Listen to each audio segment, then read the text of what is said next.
I should have realized something was wrong when I scrolled to the right and met Ted. His profile seemed pretty normal. His pictures were cute, but pretty normal. Nothing too exaggerated.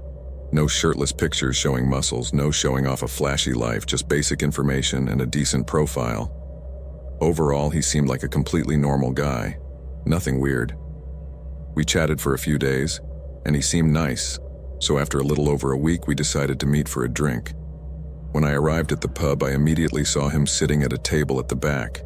He waved me over and I sat down, doing my best to have a casual, friendly conversation. But I could tell almost immediately that something wasn't right with this man. His eyes had an intense, almost manic look in them, and he kept shifting uncomfortably in his seat. The more I interacted with him, the more I realized that this guy was not at all the normal, interesting guy he seemed to be online. First of all, because as soon as we started the conversation, he immediately started ranting about some crazy conspiracy theory about the government and how it controls us and spies on us at all times, and how the pandemic was a hoax to inoculate us with a tracking chip through vaccines and a bunch of other nonsense. I tried to steer the conversation in a different direction, but he kept spiraling around a bunch of conspiracy theories. I started to feel really uncomfortable and felt I needed to get out of there as soon as possible. I quickly made an excuse about having to work early the next morning and having to leave as I got up to leave. But as I was getting up from the chair, Ted suddenly grabbed my arm painfully tight. "You're not going anywhere," he growled at me in a low, threatening voice, then narrowed his eyes and said, "I've been waiting for this all week."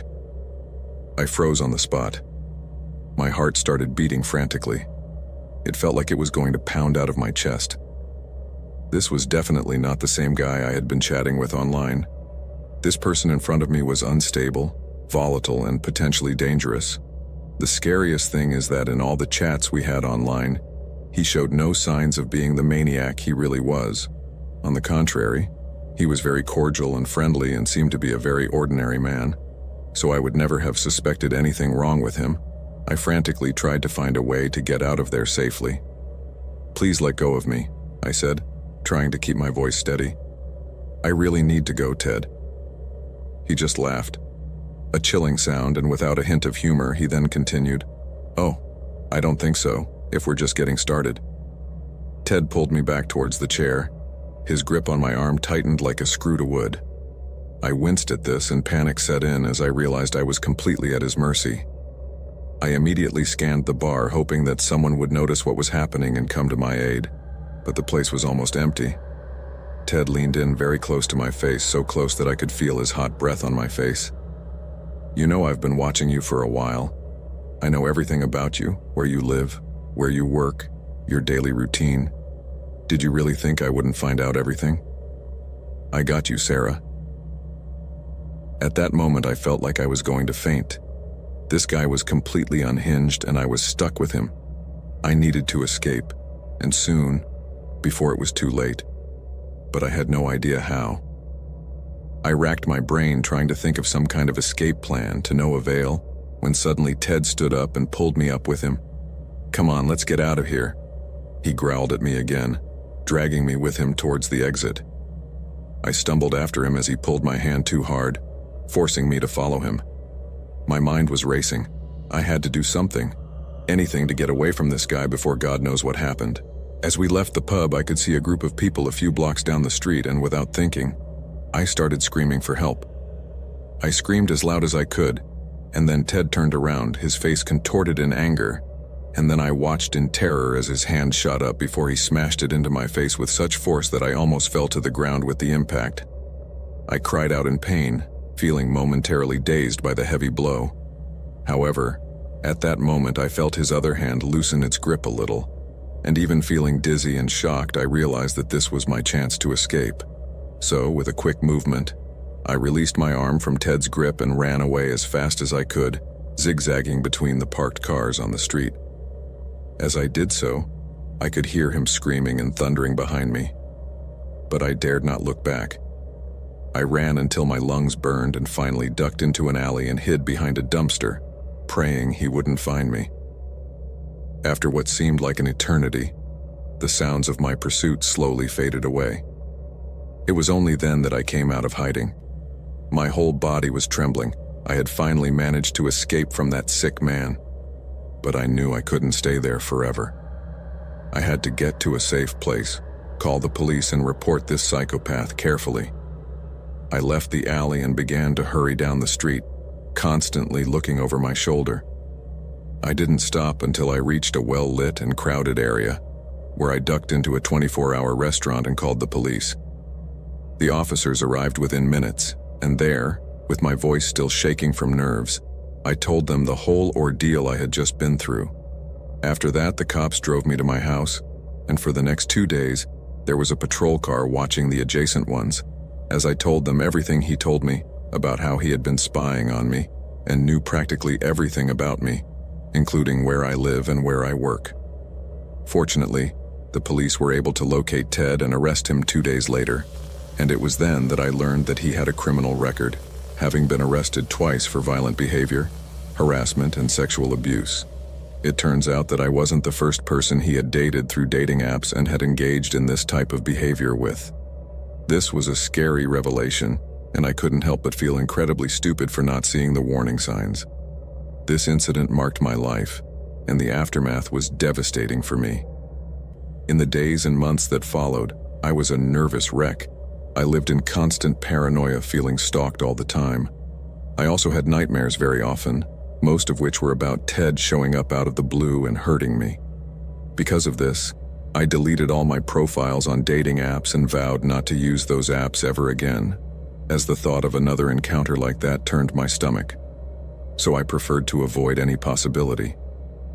This horrible experience was a brutal reminder that you can never trust anyone you meet online, no matter how normal they seem online. Even now, months after it happened, I am still shocked by the whole experience, but I'm also thankful that I got out of there alive. However, the trauma of that night will stay with me forever. It's a brutal lesson in the dangers that can lurk behind the screens of our dating apps. It's also a stark reminder to trust your instincts and prioritize your safety, no matter how charming or harmless someone may seem.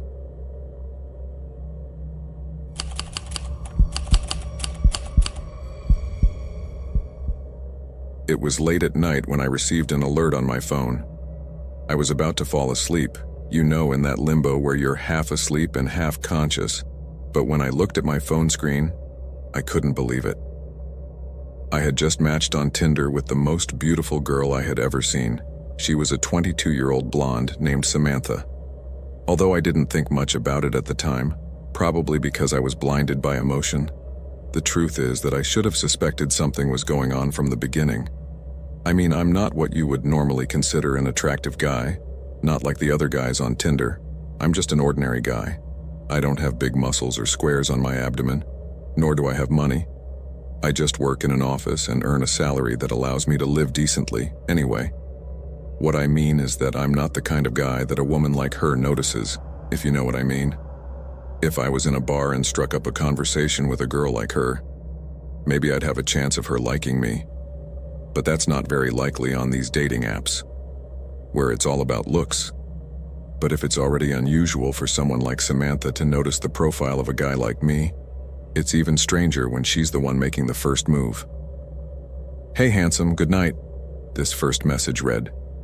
I immediately responded, feeling totally surprised that she was the first to break the ice, and we started talking. It turns out that we attended the same university, and although she was a medical student, our schedules were quite similar. After a few days of long, great conversations, I finally took a chance and asked her out for coffee. She said yes, and we met that Friday after class. The meeting was in the cafeteria of a bookstore near campus. She looked as stunning as in her profile, and was just as charming. It was summer then, and she was wearing a pretty yellow flowered dress that complemented her figure very well, but what caught my attention the most was the strange necklace she was wearing. It had a strange circular symbol with small blue stones embedded in it. As soon as I saw it, I asked her about it, because the truth is that it was such a beautiful piece that I couldn't help but want to know where she got it. But she dodged the question by saying, "This old thing belonged to my grandmother, but I don't want to talk about it." For a second, I could notice some nervousness in her, but then She smiled at me in such a sweet and so splendid way that any questions I had in my mind simply vanished.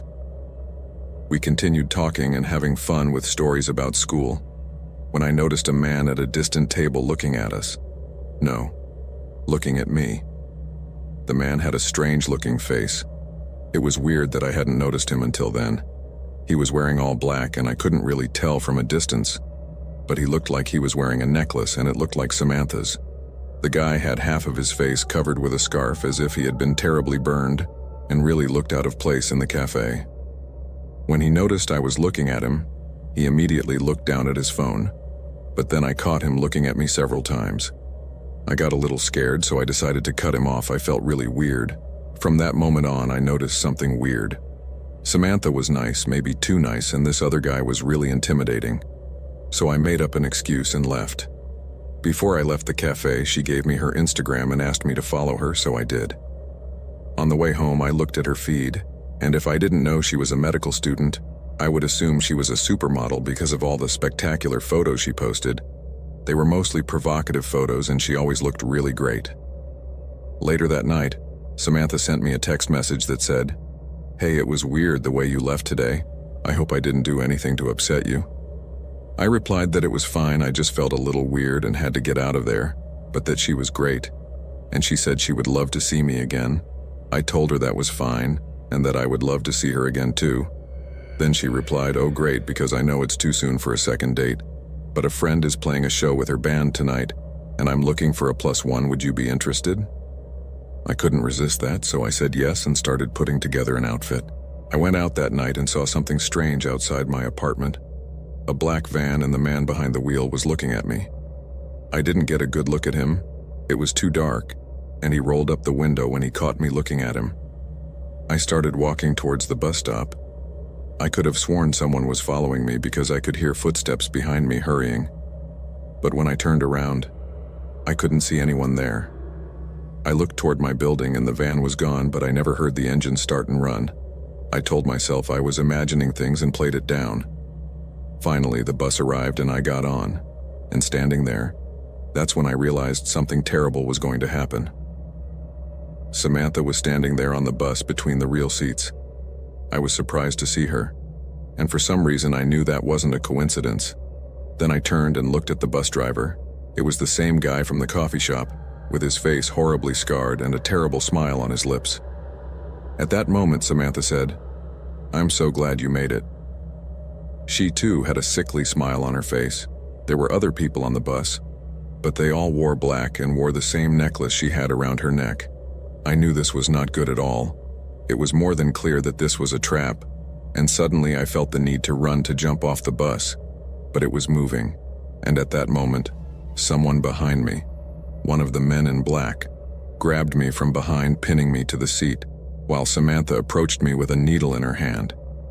He stabbed me with it, and immediately everything went black. I woke up in a dark room. I could hear people chanting in a strange language in the distance. The room had wooden walls, and there was a carving of the same necklace symbol that everyone was wearing. This let me know that I had been kidnapped by some kind of cult. I knew I had to find a way to get out of there however I could, but just as I was thinking about it, the door opened and a figure emerged. It was Samantha. She was now wearing a dark robe, and her hair had red locks wet with blood. She was also holding a bloody knife as if she had just killed someone. "Mother will be ready for you soon," she said, and walked away, closing the door behind her. At that moment, I could feel a shiver run down my spine. I was shaking with fear, but I wouldn't let these psychopaths kill me just like that. I explored the room carefully. It had no windows and was almost empty. I inspected the wood on the walls and noticed that there were several boards placed vertically side by side. I played with them until I noticed that one in particular was a bit flimsy, so I pulled on it gently and almost jumped with excitement when I saw that I was able to move it a bit. I realized that the wall inside was hollow and the space was enough for me, as it was quite thin. I managed to pull the board all the way up without breaking it and stepped into the wall, then pulled the board back into place. This was the first time in my life that I was happy to be a wimp.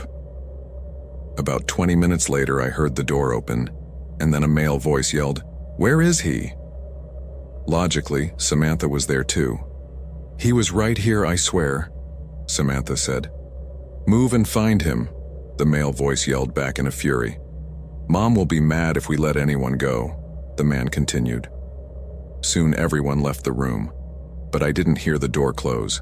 I waited a minute and stepped out from the wall because I suspected the door was open, as I could hear people going in and out outside.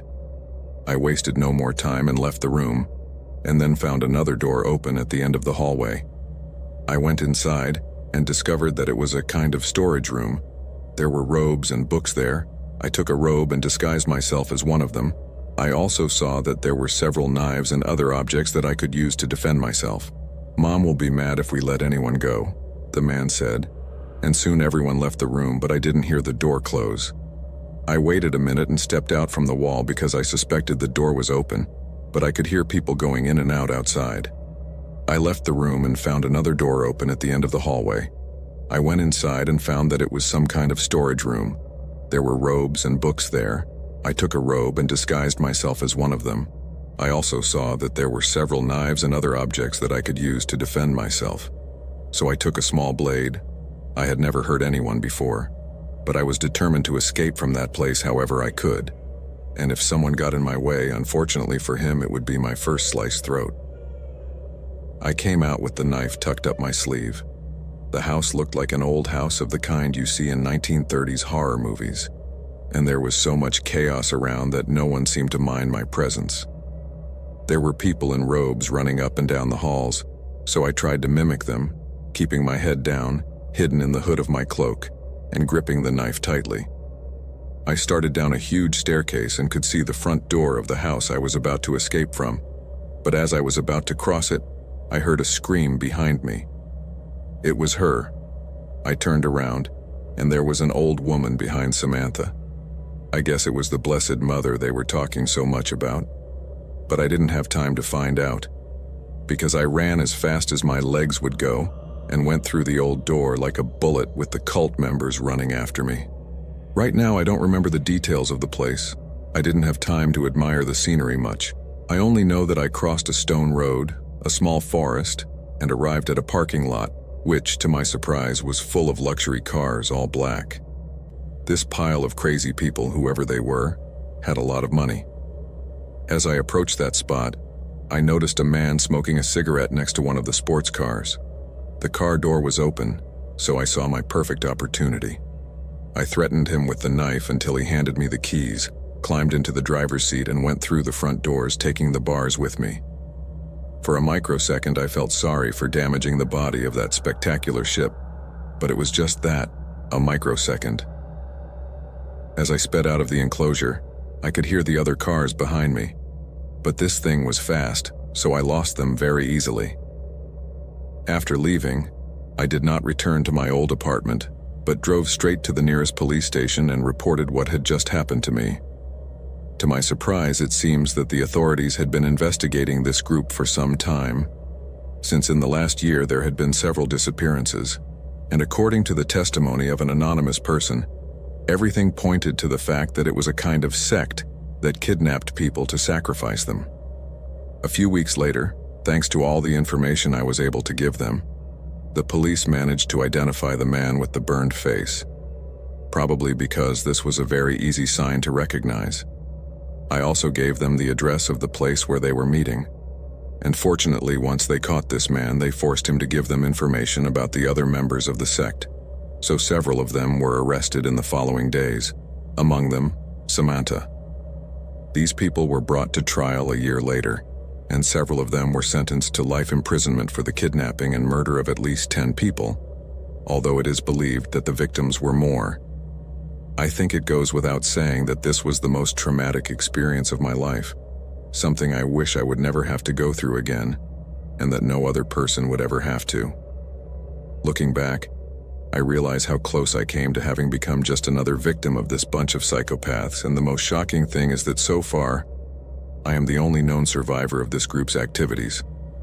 I would love to say that everything is over, but it is not. I am supremely grateful for being alive and for having found a way to escape from that terrible fate. But this whole experience left me with important psychological sequels, so deep that not even 3 years of therapy have been able to help me overcome the panic attacks I have from time to time. The recurring nightmares in which I am lying on an altar, and suddenly Samantha comes up to me and stabs me in the heart, or the constant paranoia that haunts me. However, despite all the horror I have gone through, I have found a way to move on with my life. Yes, I stayed away from online dating sites completely. But luckily I met a beautiful girl in college who I am very much in love with, and we have several months living together. This person really makes me happy, and her company has been key to my recovery.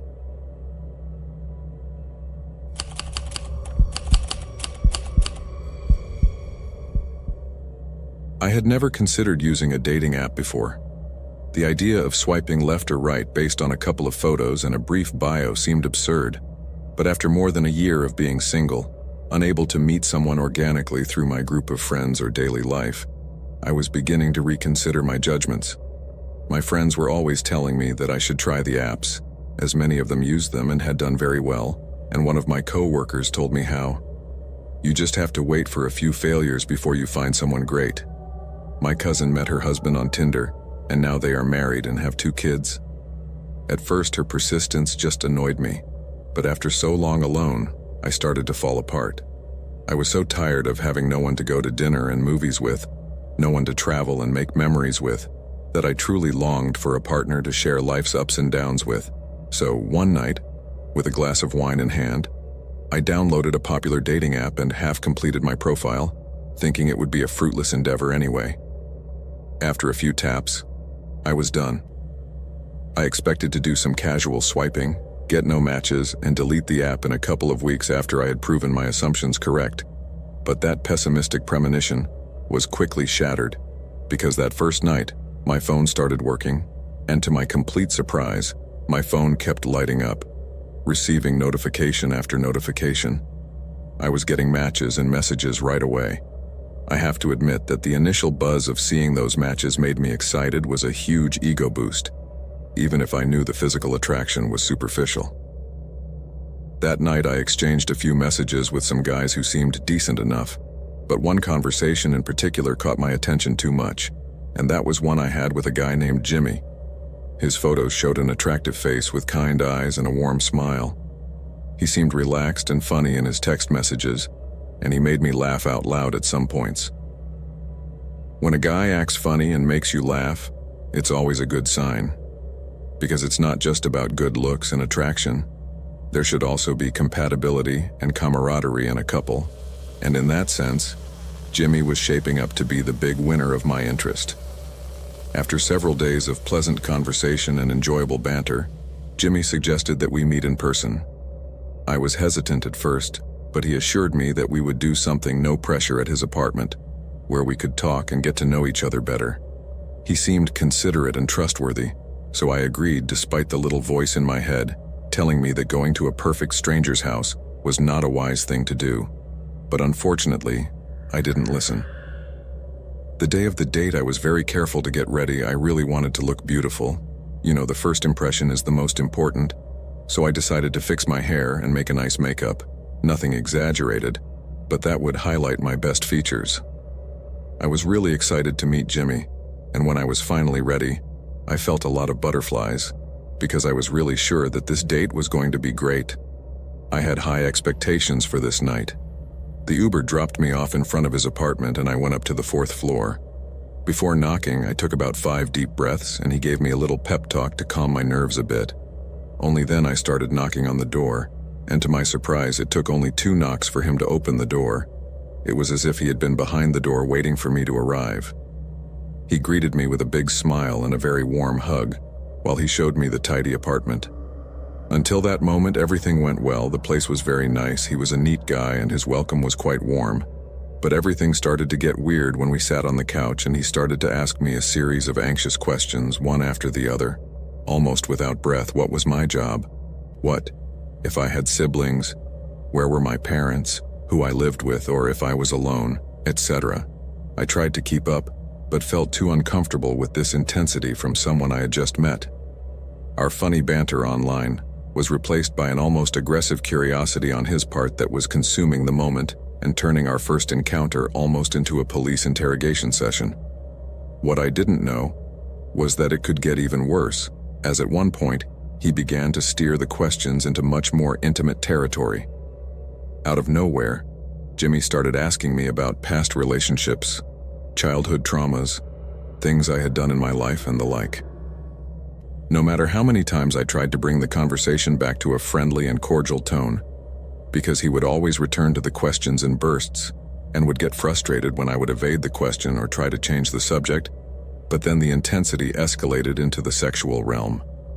He started asking me questions of that nature, from preferences to how many partners I'd had, and that was too much. I felt too harassed and exposed.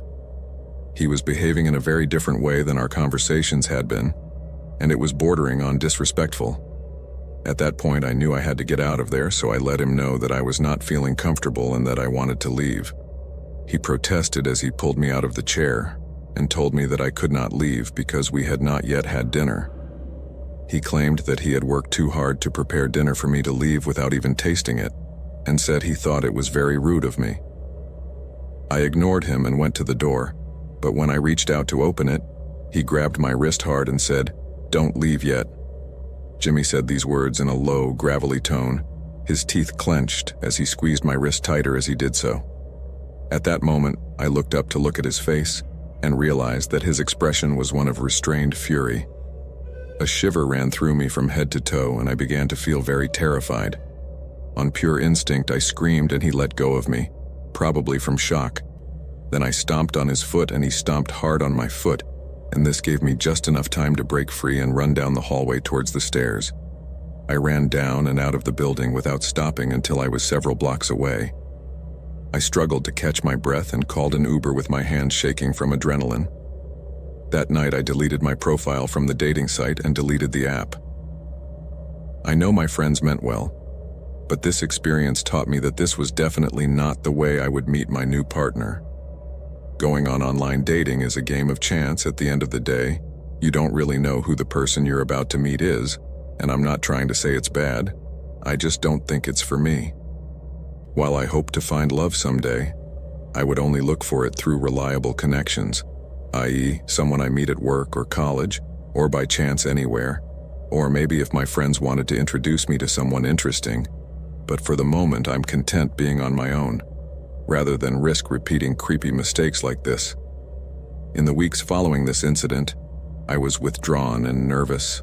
Loud noises made me jump and I had trouble sleeping. It took me a little while to recover from that bad experience, but little by little I got my life back to normal. For now, I am still single, but whenever I feel a little bad about it, I think of Jimmy and remember that it could be much worse.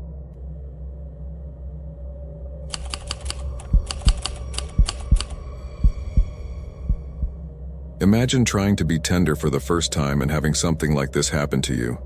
I was 19 years old when I created my Tinder profile.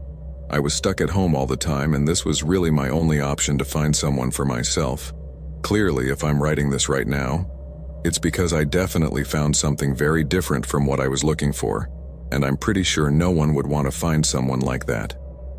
Well, without further ado, here goes my story. I am a 27-year-old woman and I have problems with social interactions. It's not that I have some condition or some mental problem, nothing like that. This has more to do with the environment where my parents raised me.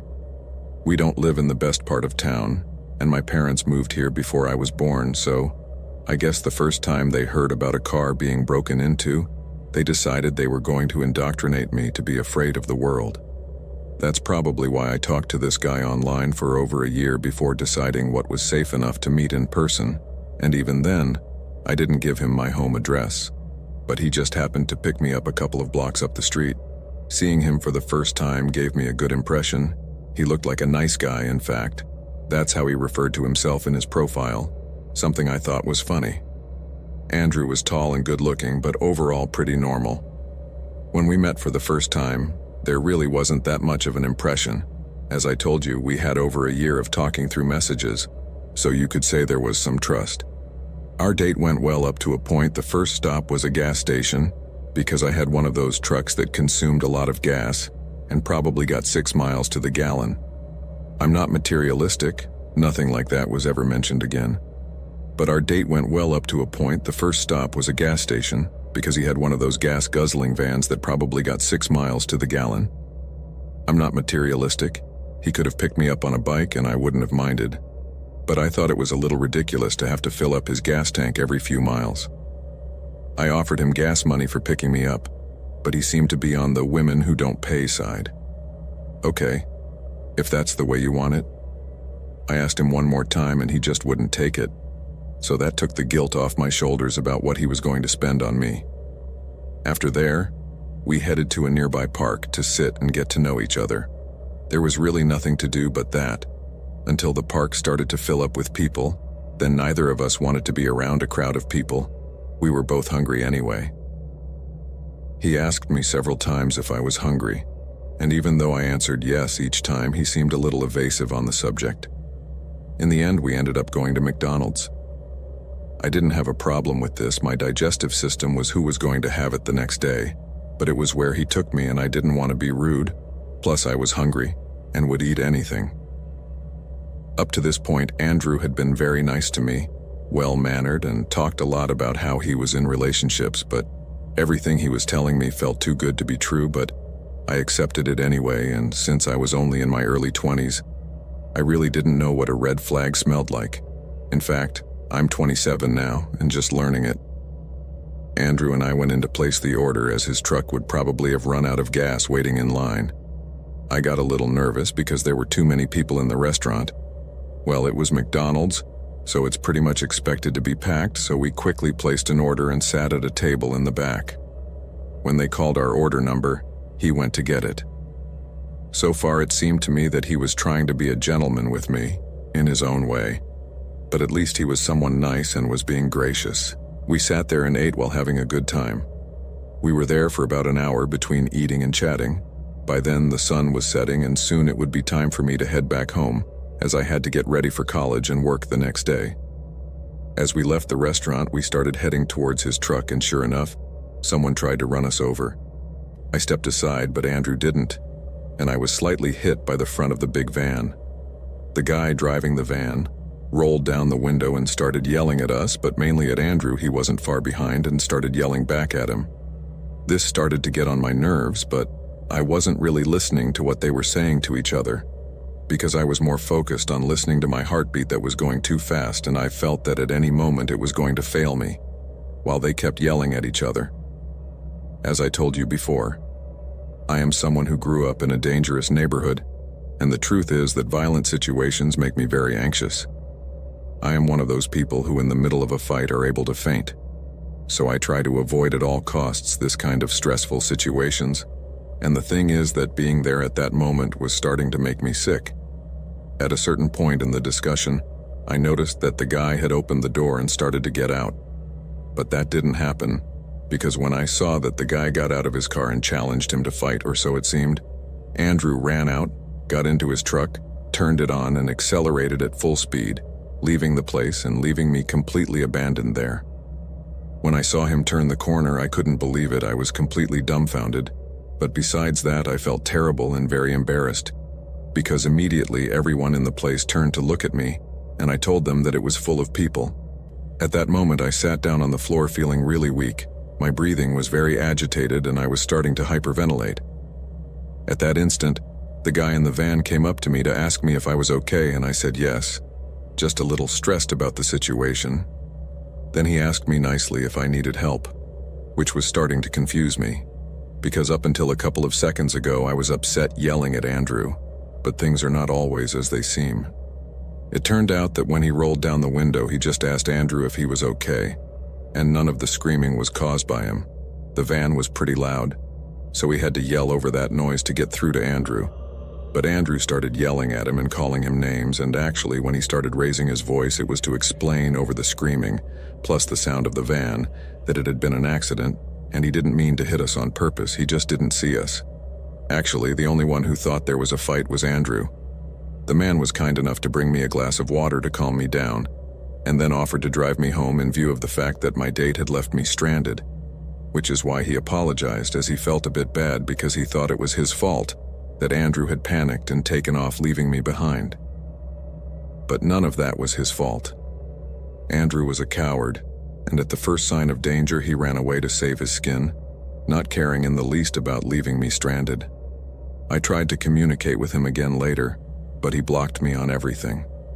I guess he was too embarrassed to run away and look like a coward, but that was just what he was, as he didn't even bother to talk to me after that, and even show his face and offer an apology. That was my first experience with someone like that, and I hope it never happens again. Because it was also very embarrassing for me, because in addition to having a panic attack in front of a bunch of people, that same bunch of people had to watch as my companion left me lying on the sidewalk at McDonald's for running away like a coward from a fight that didn't even exist. Fortunately, Andrew has been my only bad experience with online dating. After him, I met other guys who were much nicer and with whom I did much better.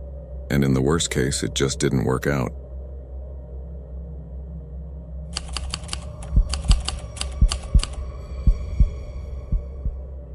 I have several years living with my friend Danny. He is a somewhat naive and whimsical guy. He has a good heart, and sometimes he is too good for this world. Danny, Christian, and I are a trio at our university. Many refer to us as the Three Musketeers because we are always together. Where one is, the others almost certainly are. Christian stayed in an apartment 2 years ago, a few blocks from ours, with his girlfriend Indira. She hosted a lot of parties, so on the weekends Danny and I used to chill at her place. Danny was shy when it came to talking to girls, and all of our friends often teased him about it. One Saturday night, we were watching a soccer game at Chris's house. Indira was having a sleepover at her sister's house, so it was just the three of us. Chiz gave Danny a beer and said, "Dude, you should try Tinder." Danny said, "I don't know, I just kinda chicken out in front of girls." Then Chris insisted, "And that's just why Tinder is perfect for you. Since she will decide herself if she likes you, and the truth is that there are girls who are not too interested in talking. Come on, man, cheer up. You have nothing to lose, just your virginity." As you can imagine, everybody laughed out loud with his comment, even Danny himself. Over the next few hours, Christian forcibly installed Tinder on Danny's phone. We created an account for him, and that's how this whole prank started. All night we teased him and then drank ourselves to sleep. The next morning when I woke up, I found myself lying on the floor with a massive headache. Danny was passed out on the couch, and Christian came out of the kitchen with a cup of hot coffee. "Drink this, it will do you good," Christian said, extending the cup of coffee to me. "Hey, last night was too much. I did something, but you can't tell Danny," he told me as I drank the first sip of coffee and felt like I was coming back to life. "What was it you did?" I asked him, somewhat worried. Because I know him, and I know that good judgment is not the best of his attributes. "I created a fake account and paired it with Danny's. Now when he wakes up, he'll meet Sarah. We can have some fun." It didn't surprise me at all that he would do something like that, but I wasn't really down with a joke like that. It didn't seem right to play with Danny like that, and I let him know it. "Man, I don't think that's right. You know how naive he is. What if this little prank ends up being a big mistake?" "Oh, come on, we'll tell him later. Relax, nothing will go wrong." I didn't quite agree, but I went along with it.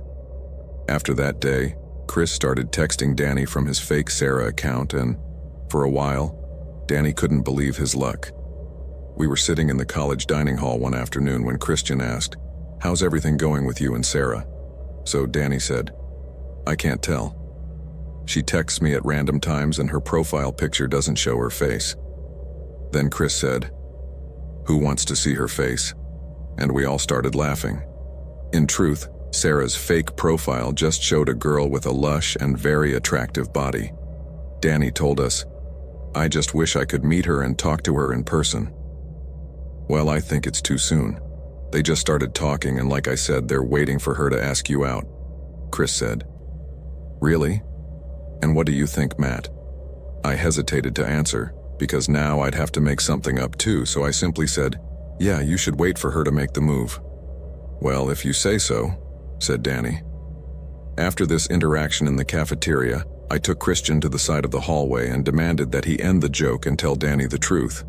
After a brief discussion, he promised me that he would tell him that night, and I threatened to do it myself if he did not.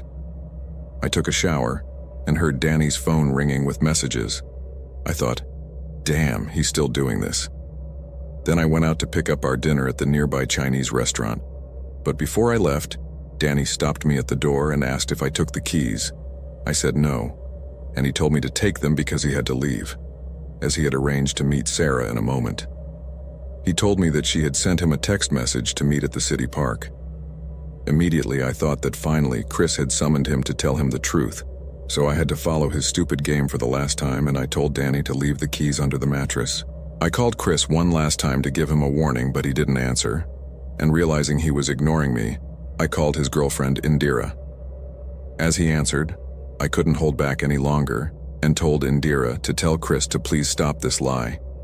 She asked me what was going on, and I told her all about the prank and told her that Danny went out to meet Sarah in the park.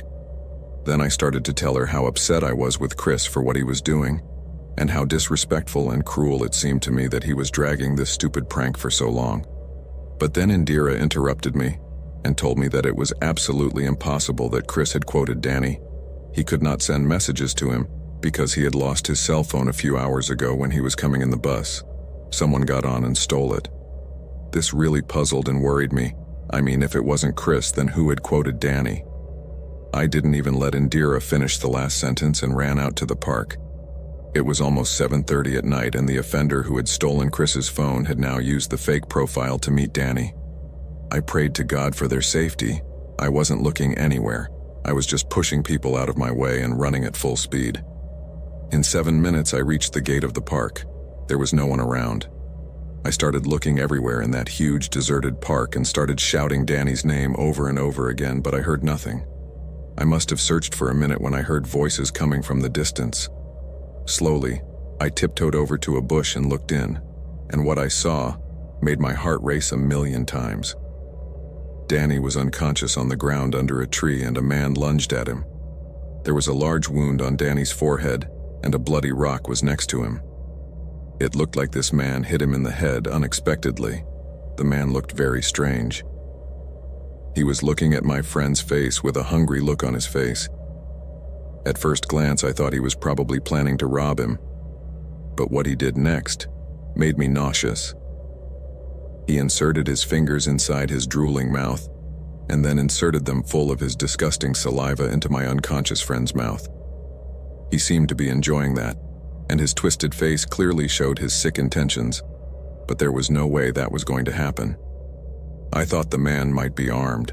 That's why I was waiting for the precise moment to attack him, but I must have been careless, and that moment came when he started unbuttoning my friend's shirt with both hands. That's when I knew it was my chance. I pounced on him with a piece of wood I found and hit him hard on the head. The guy started to writhe in pain, and then I realized that he was not armed, because instead of confronting me, he ran away. I quickly started calling for help while trying to lift my friend off the ground. At that, a nearby security guard ran to meet us and helped me with Danny. After a few seconds, my friend regained consciousness, and I left with him straight to a medical center. Once there, we called the police and I filed a report. Fortunately, Danny got the help he needed, and his injury was only superficial. Later that day, Chris caught up with us, and it was his time to talk to Danny and apologize to him for the stupid prank that almost caused something terrible to be done to him. At first, Danny was very upset, and rightfully so, but being the kind soul that he is, he finally apologized to Chris. For my part, I said a few things to Chris for being an idiot, and stressed to him that his foolishness could have serious consequences, and this was almost the case. He accepted, and was quite affected by the situation, as he felt a lot of guilt, so at no time was he upset by the complaint. Unfortunately, the police never managed to find the guy in the park, but luckily, we never saw him again.